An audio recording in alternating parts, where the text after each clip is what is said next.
Hi guys, welcome to my YouTube channel physics with Amit. Guys, आज के lecture में हम couple and movement of couple के बारे में थोड़ा सा डिस्कस करेंगे। गाइस, ये कपल क्या है और फिजिक्स में कपल हम किस चीज़ को कहते हैं। गाइस, फिजिक्स में कपल जब आपके पास दो फोर्सेस एक सिस्टम पर लग रहे हो। गाइस, फिजिक्स में कपल जब आपके पास एक सिस्टम पर दो फोर्सेस लग रहे हो। गाइस, और दो फोर्सेस मैग्नीट्यूड में इक्वल हो लेकिन डायरेक्शन में अपोजिट हो। गाइस, किस तरह कपल को किस तरह हम डिफाइन करते हैं फिजिक्स में? दो forces equal in magnitude, opposite in direction, एक सिस्टम पर एक्ट कर रहे हो। इन फोर्सेस का एक सिस्टम पर ऐसे एक्ट करना कि इनका मैग्नीट्यूड सेम है और डायरेक्शन अपोजिट है को कहते हैं हम कपल। गाइस, ठीक है।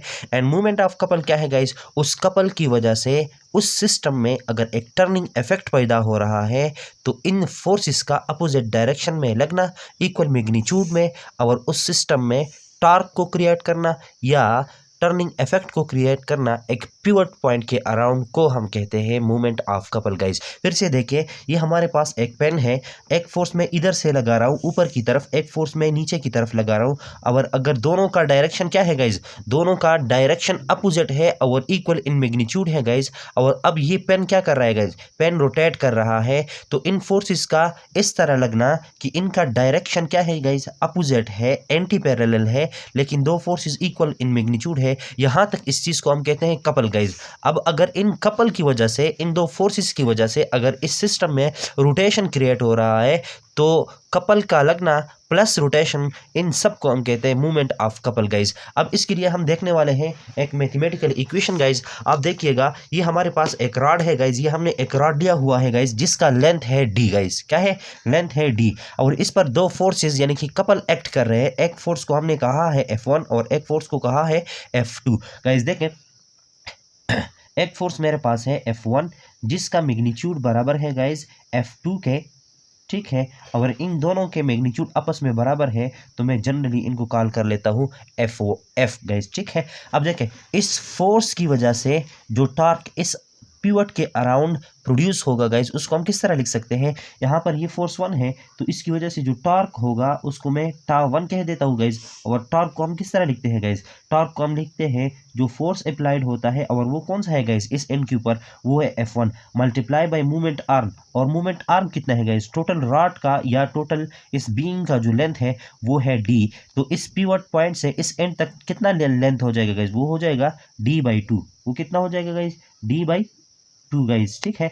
अब देखें, जब हम क्रॉस प्रोडक्ट को हटाते हैं तो क्या लगाते हैं गाइस? हम लगाते हैं फोर्स का magnitude multiply by movement arm का मैग्नीट्यूड और इनटू साइन ऑफ थीटा लगाते हैं गाइस, ठीक है।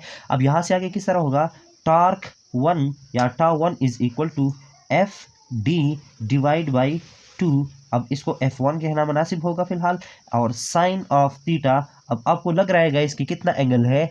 फोर्स जो अप्लाई हो रहा है और मूवमेंट आर्म, उनके दरमियान कितना एंगल है गाइस? 90 डिग्री का एंगल है गाइस। तो यहाँ से हमारे पास आ जाएगा τ1 is equal to F1 d/2 sign 90 कितने के बराबर होता है गाइस? साइन 90 बराबर होता है 1, तो τ1 आ जाएगा F1 d/2, और ये रहा मेरा इक्वेशन नंबर 1 गाइस, ठीक है।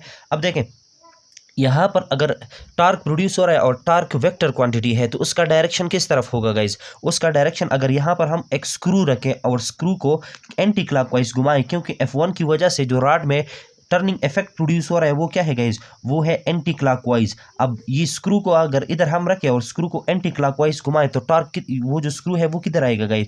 बाहर की तरफ आएगा। तो इसका मतलब ये है कि टॉर्क का डायरेक्शन बाहर की तरफ है गाइस। अब यहाँ तक हो गई आधी बात। यहाँ से आगे हम F2 की वजह से जो टर्निंग इफेक्ट प्रोड्यूस हो रहा है उसको देखेंगे गाइस। देखें, ये हमारा है ओरिजिन गाइस। इस ओरिजिन से जब हम राइट हैंड पे जाते हैं तो मूवमेंट आर्म को हमने लिया है पॉजिटिव डायरेक्शन में, और इसी तरह ये फोर्स ऊपर की तरफ एक्ट कर रहा है यानी कि वाई एक्सिस में एक्ट कर रहा है, तो उसको भी हमने कंसीडर किया हुआ है पॉजिटिव गाइस, ठीक है।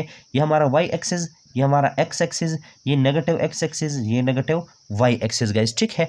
अब τ2 को आप देखें, τ2 किस चीज़ के बराबर होगा गाइस? τ2 F2 के बराबर मल्टीप्लाई बाई इसका जो मूवमेंट आर्म है। अब F2 कहाँ पर एक्ट कर रहा है, along the negative Y axis, तो उसको मैं लिखूंगा minus F2 guys multiply by कौन सा प्रोडक्ट, क्रॉस प्रोडक्ट, क्योंकि टॉर्क जो है वेक्टर क्वांटिटी और दो वेक्टर के क्रॉस प्रोडक्ट से हमारे पास मिलती है, और मल्टीप्लाई बाई डी, और डी ओरिजिन से हमारे पास क्या है guys minus D by to, minus D by two, ये आ गया हमारा टा टू। यहाँ से अगर हम क्रॉस को हटाएं, क्रॉस प्रोडक्ट को हटाएं, तो हमें लिखना होगा माइनस और माइनस क्या हो जाएगा गाइज मल्टीप्लाई होके प्लस हो जाएगा F2 डी बाई टू और साइन, और थीटा अब की बार क्या है गाइज, थीटा अब की बार भी 90 डिग्री है, तो टा टू हमारे पास आ जाएगा is equal to F2 D by two sine 90 degree, और ये हमें देता है 1, तो यहाँ से हमारे पास आ जाएगा tau two is equal to F2 D by two guys, ये इक्वेशन नंबर 2 आ गया गाइज। ठीक है, अब देखें आप यहाँ पर, आप देखें इसकी वजह से ये जो F2 है, इसकी वजह से जो टॉर्क प्रोड्यूस होगा वो किस तरह होगा गाइज। आप यहाँ पर एक स्क्रू रखे, फोर्स नीचे की तरफ लगा रहे हैं, फोर्स नीचे की तरफ लग रहा है, तो ये किस तरह रोटेट करेगा गाइज, इस एंड पर आप देखें यहाँ पर फोर्स लग रहा है डाउनवर्ड, तो अब यहाँ पर जो टॉर्क प्रोड्यूस होगा वो भी क्या होगा गाइज, वो भी एंटी क्लॉकवाइज होगा। तो इसकी वजह से, इन दो फोर्सेस की वजह से जो नेट डायरेक्शन होगा टॉर्क का वो अपवर्ड होगा, यानी कि मोबाइल के कैमरे की तरफ होगा गाइज, इस तरह। ठीक है, तो नेट टॉर्क तो एक ही डायरेक्शन में प्रोड्यूस हो रहा है। अब टोटल टॉर्क कितना होगा गाइज, टोटल टॉर्क या जिसको हम मूवमेंट ऑफ कपल कहते हैं गाइज, वो कितने के बराबर होगा, वो बराबर होगा total torque is equal to tau 1 plus टा 2 के बराबर होगा गाइज। ठीक है, अब ये इम्प्लाइज करेगा टोटल टॉर्क मैग्नीट्यूड में हमारे पास बराबर आ जाएगा टॉर्क 1, और टॉर्क 1 कितने के बराबर है गाइज, वो है F1 D by two plus torque 2, वो कितने के बराबर है F2 D by two guys. ठीक है, लेकिन एक बात हम और भी जानते हैं, और वो कौन सी है गाइज, वो ये वाली बात है